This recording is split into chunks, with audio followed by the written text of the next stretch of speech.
Hey everybody, this is JR, one half of the R&B representatives. Shout out to my sister Naturally Elise. And this is the second episode of JR's Stax Life. Now, the song that I will be discussing on this episode is the Staple Singers, Respect Yourself. Respect yourself. Respect yourself. Respect yourself. Da da da da da. Respect yourself. Dee dee dee dee. Woo! Classic record. This song was released October 1971. It was number 2 on the R&B charts and it was number 12 on the pop charts. This was written by Luther Ingram and Matt Rice, and it was produced by Al Bell. Now, this was the first single from the Staple Singers album, Be uh, Attitude, Respect Yourself. And this was actually the first single that actually made the Staple Singers become mainstream, because before then they were really in the gospel realm and things like that, and Al Bell was actually looking for that song that will really cross them over for real. So the way this song really came about was Luther Ingram, who made the song Loving You Is Wrong, I Don't Want to Be Right. The song wasn't out yet, but we know him from that. So he was just a part of the Stax family at that time. And what was going on in the world, he was really pissed off about it and the way things was going on. So he went to Mac Rice and said, you know what? Our black people need to respect ourselves.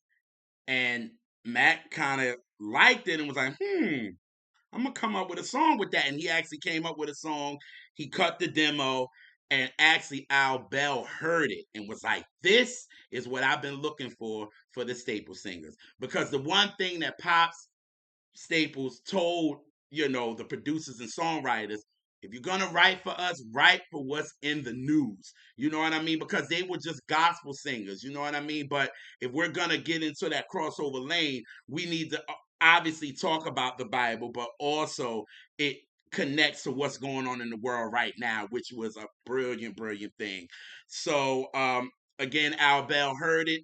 This was something that he knew that he could do for the Staple Singers, and the Staple Singers we like it. You know what I mean? So the Staple Singers and the Stax house band that included Steve Cropper, they actually slowed down the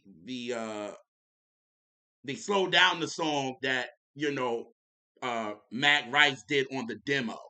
He his was a little faster, but they slowed it down for the Staple Singers, and they actually added that rock and blues to it so it can connect to the young. So they did a lot of major and a lot of minor things musically in the song that they knew that will connect to the young generation. So you had the Muscle Shoal rhythm section that was on it, included Terry Manning, and my favorite, the Memphis horns, that included Wayne Jackson and Andrew Love on the horns. And then you had Al Bell and Johnny Allen that actually arranged the record, and then Al Bell actually produced the record. So that's kind of what went into it for real. But there's some fun facts about this record too.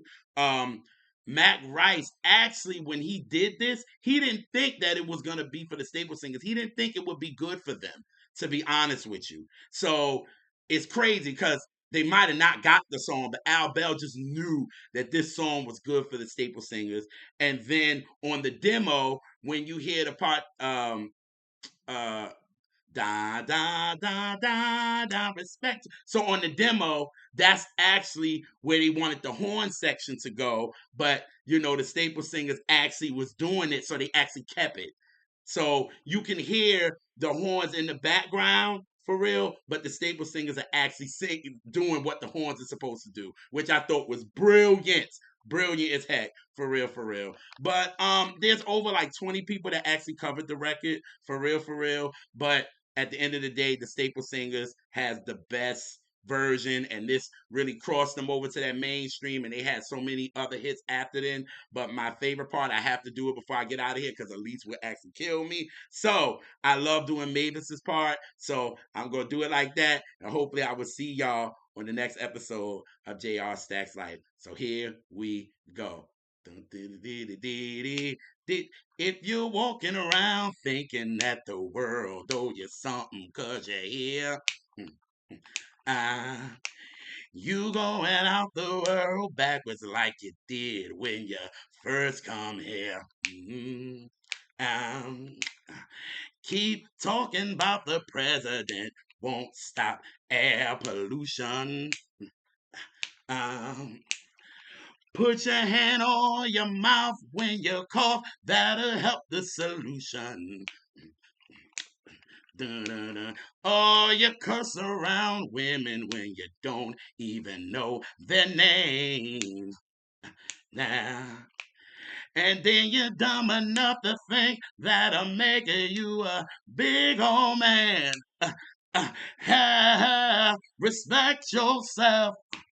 Yeah, respect yourself. And I'm out. Peace.